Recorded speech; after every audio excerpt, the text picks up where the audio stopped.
Assalamualaikum warahmatullahi wabarakatuh. Perkenalkan, nama saya Reski Peter, mahasiswa dari UIN Suska Riau, jurusan peternakan. Dalam video kali ini saya akan menjelaskan tentang metode-metode dalam studi Islam. Pengertian studi Islam. Studi Islam adalah studi yang menyangkut keagamaan seperti ilmu hadis, fikih, balaghah, dan lain sebagainya. Dengan demikian, studi Islam perlu dijadikan sebagai salah satu cabang ilmu yang perlu untuk diperhitungkan. Artinya, ilmu ini sudah mendapat banyak perhatian oleh para ilmuwan, sehingga banyak kampus-kampus yang membuka jurusan studi Islam. Terdapat 5 pembahasan, yaitu tafsir, hadis, fikih, kalam, dan tasawuf. Metode studi tafsir. Secara etimologi, kata tafsir merupakan salah satu isim masdar dari fasara yufassiru tafsiran, mengikuti wazan fa'ala yufa'ilu taf'ilan, yang mempunyai arti menjelaskan, memahamkan, dan menerangkan. Sedangkan fasara yafsiru fasran mempunyai arti membuka. Tafsir juga mempunyai arti kebahasaan. Al-Kashif berarti menyingkap. Al-Ibanah berarti menjelaskan, dan Al-Izhar yang berarti menampakkan makna yang tersembunyi. Pendapat para ulama, tafsir bukanlah ilmu yang mengharuskan adanya batasan-batasan. Menurut Al-Zahabi Al-Zahabai, tafsir adalah ilmu yang menjelaskan tentang kalam Allah, atau ilmu yang menjelaskan lafaz-lafaz Al-Quran, dan pemahaman lainnya yang berkaitan dengannya.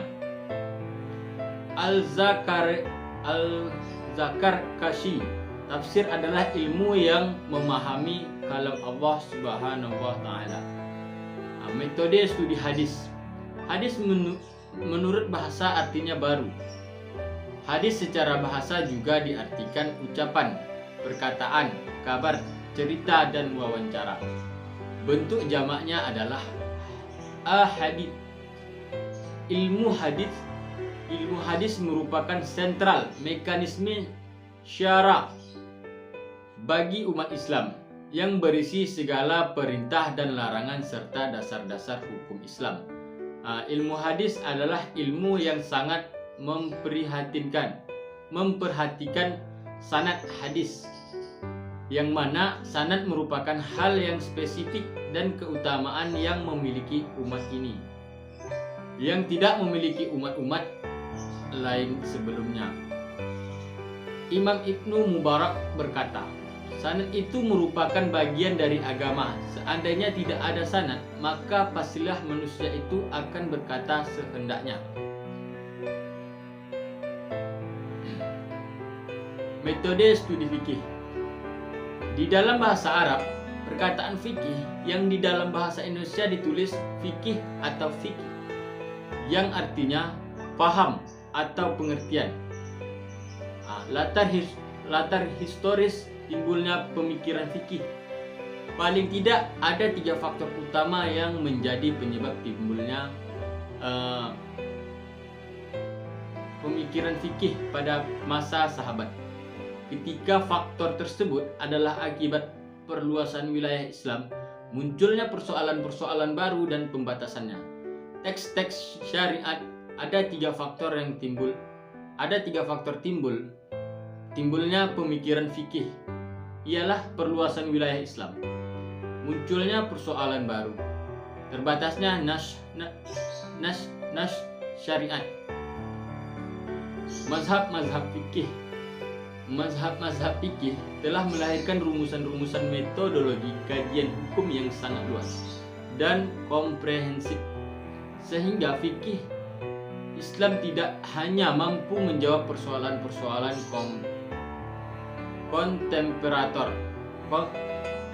kontemporer yang dihadapi mujtahid tetapi juga melahirkan fatwa-fatwa hukum yang sifatnya teoritis sehingga memudahkan umat Islam untuk mengenali hukum. Terdapat 4 mazhab fikih yang tersebar, yaitu mazhab Hanafi, mazhab Maliki, mazhab Syafi'i, dan mazhab Hambali. Metode studi kalam. Kalam artinya menulis atau sesuatu yang dengannya dapat digunakan untuk menulis. Allah Subhanahu wa Ta'ala dalam Al-Quran menyebutkan sumpah dengan berbagai hal, yang diantaranya adalah bersumpah dengan kalam atau pena. Dan apa yang ditulis oleh kalam, demi pena apa yang mereka tulis. Secara lahir, konteks ayat dapat disimpulkan bahwa yang dimaksud dengan kalam atau pena adalah segala bentuk kalam dan segala jenis tulisan yang ditulis dengan kalam atau pena.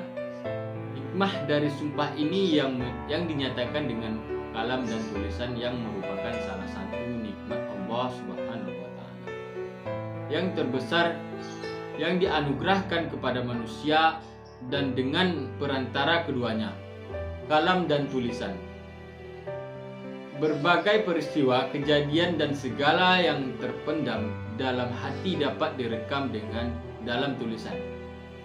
Manusia dengan perantara kalam dan tulisan dapat menulis setiap kejadian di sepanjang sejarah.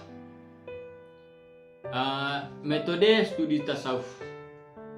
Tasawuf adalah salah satu usaha yang dilakukan oleh seseorang untuk menyucikan jiwa dengan cara menjauhi pengaruh kehidupan yang bersifat duniawi, dengan cara mendekatkan diri kepada Allah Subhanahu wa Ta'ala, sehingga kehadiran Allah Subhanahu wa Ta'ala senantiasa dirasakan secara sadar dalam kehidupan.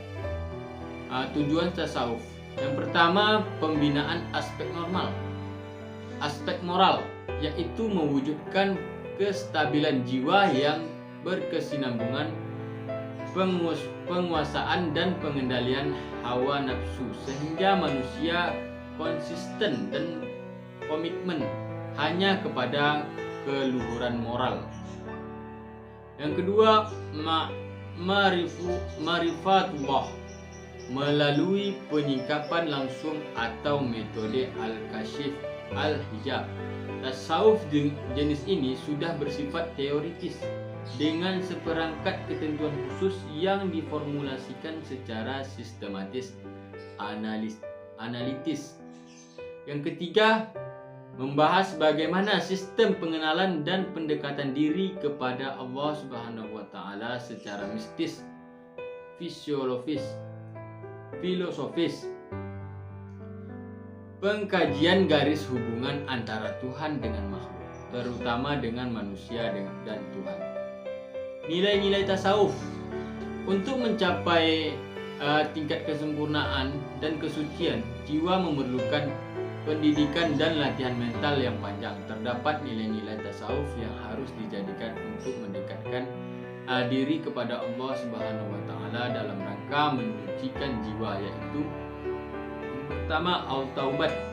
Al-taubat berasal dari bahasa Arab, yaitu taba, yaitu taubatan yang artinya kembali. Sedangkan taubat yang dimaksud oleh kalangan sufi adalah memohon ampun atas segala dosa dan kesalahan, disertai janji yang sungguh-sungguh tidak akan menghalangi perbuatan dosa tersebut, yang disertai dengan melakukan amal kebajikan. Yang kedua, al-zuhud. Al-zuhud berasal dari istilah al-zahidun, yang artinya bahwa saudara-saudara Yusuf sudah tidak tertarik lagi hatinya kepada Yusuf. Selain itu, kata zuhud juga berawal dari kata zahada, yang artinya benci dan meninggalkan sesuatu. Yang ketiga, wara. Wara artinya menjauhi dosa, lemah lunak hati dan penakut. Menurut Ibrahim, wara adalah meninggalkan syubhat, sesuatu yang meragukan, dan meninggalkan sesuatu yang tidak berguna. Al-sabr atau sabar adalah menahan dan mencegah diri menurut Zun al-Nun al-Misri. Sabar artinya menjauhkan diri dari hal-hal yang bertentangan dengan kehendak Allah Subhanahu wa taala. Tetapi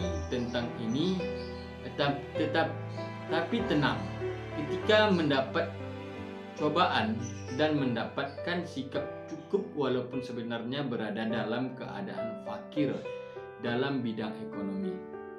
Taslim adalah sikap mental dalam menghadapi ketetapan-ketetapan Allah, baik bersifat hukum atau kodrat iradat Allah Subhanahu wa taala. Ikhlas adalah terpeliharanya diri dari ketidakikut campuran semua makhluk. Ikhlas artinya bahasa adalah murni, tidak ada campuran sedikit pun. Selanjutnya yaitu at-tawakal. Tawakal berasal dari kata tawakul yang artinya mewakilkan atau menyerahkan. Selanjutnya syukur. Untuk mencapai tingkat dalam perbaikan akhlak, kaum sufi mengajarkan sifat syukur atau berterima kasih kepada Tuhan atas segala nikmat pemberian Allah Subhanahu wa taala. Al-ridho adalah menerima dengan lapang dada dan hati terbuka terhadap apa saja yang datang dari Allah Subhanahu wa taala.